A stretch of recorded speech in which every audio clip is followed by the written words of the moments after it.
황상무 시민사회 수석이 언급했던 사건. 1988년 8월 6일에 일어났던 오홍근 기자 테러 사건. 당시 MBC 뉴스를 보시겠습니다.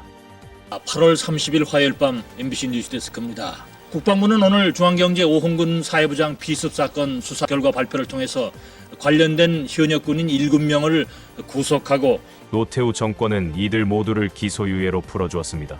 이진백 정보사령관은 직위 해제했다고 밝혔습니다. 뉴스를 지켜보던 오홍근 씨는 이렇게 말했습니다. 한편 국방부의 사건 전모 발표를 입원 중인 병실에서 텔레비전을 통해서 지켜본 오홍근 씨는 피해 당사자로서의 심경을 밝혔습니다. 직접 들어보시겠습니다. 자유민주주의를 수호하는 데에는 언론이 최후의 보루가 되어야 한다. 그런 생각을 합니다. 그래서 이번 테러가 언론인에 가해지는 마지막 테러이기를 바랍니다. 이종섭을 해외로 도피시킨 이래 국민 분노가 하늘을 찌르고 있습니다. 최상병 사건 문제는 아무런 문제가 없는데 공수처가 좌편향되어 야당과 합작하고 종북좌파 언론들이 공작한 결과라고 정부 여당은 주장하면서 무지몽매한 국민들이 여기에 놀아나서 몹시 불쾌하다고 말합니다. 윤석열 정권에 장악되지 않은 마지막 남은 공영방송 MBC를 대법원에서 다시 한번 지켜주는 결과를 내어놓았습니다. 방송 장악을 위한 윤석열 정권의 마지막 퍼즐이 MBC를 장악하는 것입니다. 언론을 장악하는 과정은 대부분 똑같습니다. 감사원을 이용해서 흠집을 내고 고발을 합니다. 고발과 흠집을 내세운 방통위와 방심위를 이용해서 언론을 압박하고 수뇌부를 교체하여 언론을 장악하고 있습니다. 그런 방법으로 MBC 박문진 이사장과 이사를 해임했고 박문진 이사장과 이사는 반발하며 행정심판을 제기했고 1심과 2심에서 박문진 이사장이 승소했고 이어 대법원은 윤석열 정권 상소를 기각했습니다. 윤석열의 마지막 퍼즐은 법원에 의해서 일단 좌절되었습니다.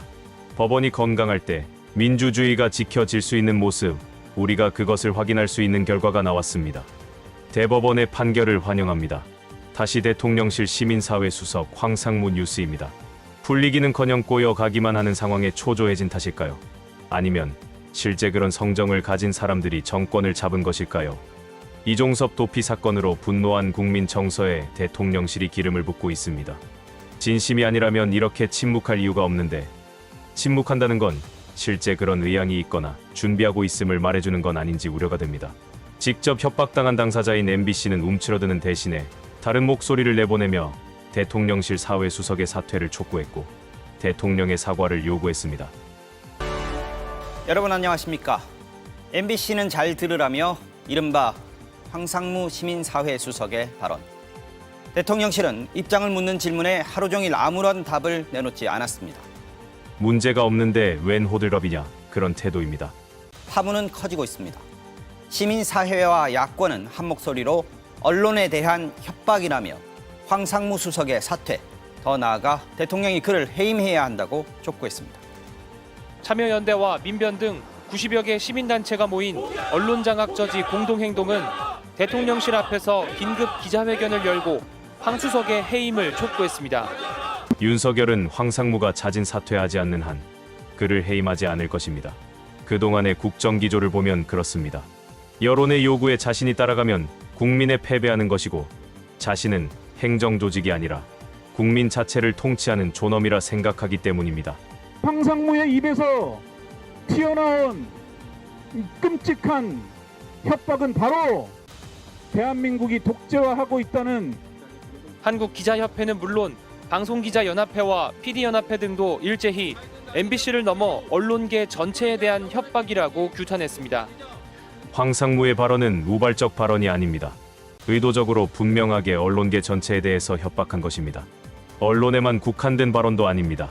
대통령실이 침묵한다는 건 황상무의 발언이 조금 더 논란이 되어 국민 모두가 겁을 먹기를 바라기 때문일 거라 생각합니다. 국회도 경질을 요구했습니다. 윤석열 대통령은 지금이라도 당장 황상무 수석을 경질하십시오.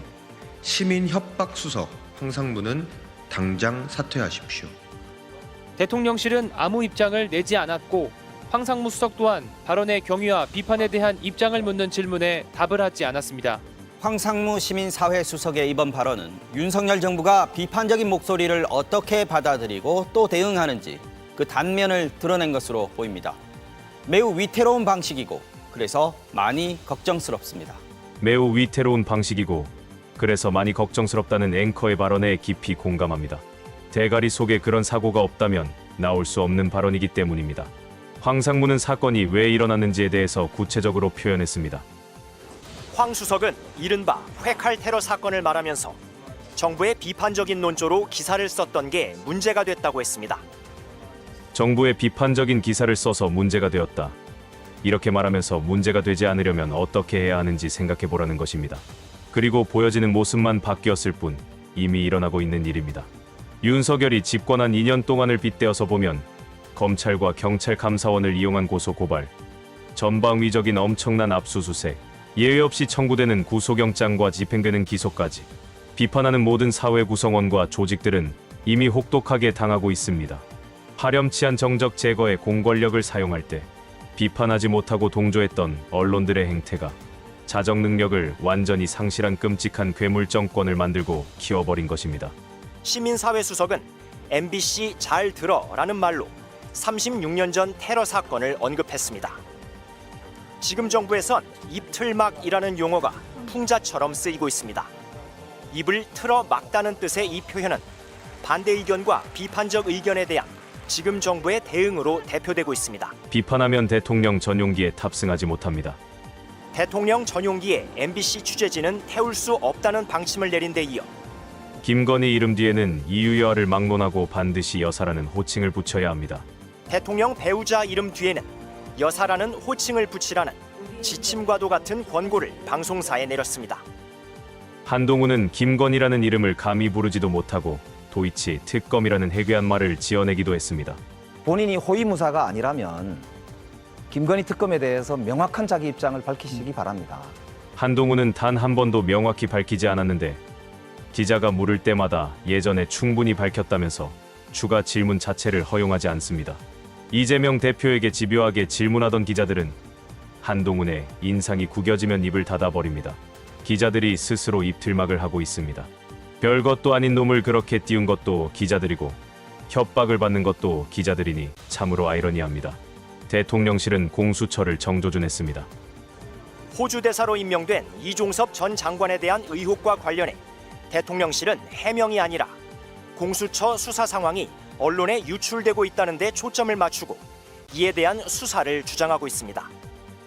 대통령실의 공개적인 이런 입장은 공수처에 노골적으로 경고하는 것입니다. 검찰의 공수처에 대한 수사가 조만간 이뤄진다는 의미이기도 합니다. 공수처가 지금처럼 미지근하면 국민 여론의 지원을 받지도 못하고 힘 한 번 못 쓰고 존재 자체가 유명무실해질 것입니다. 농담을 했다는 황 수석의 말을 엄중하게 보는 이유는 언론을 상대로 한 그 발언이 국민과 민주주의에 대한 위협이기 때문입니다. 우리 국민이 견뎌내기에 남은 3년은 너무 깁니다. 오늘 영상은 여기까지입니다. 시청해주신 여러분 고맙습니다.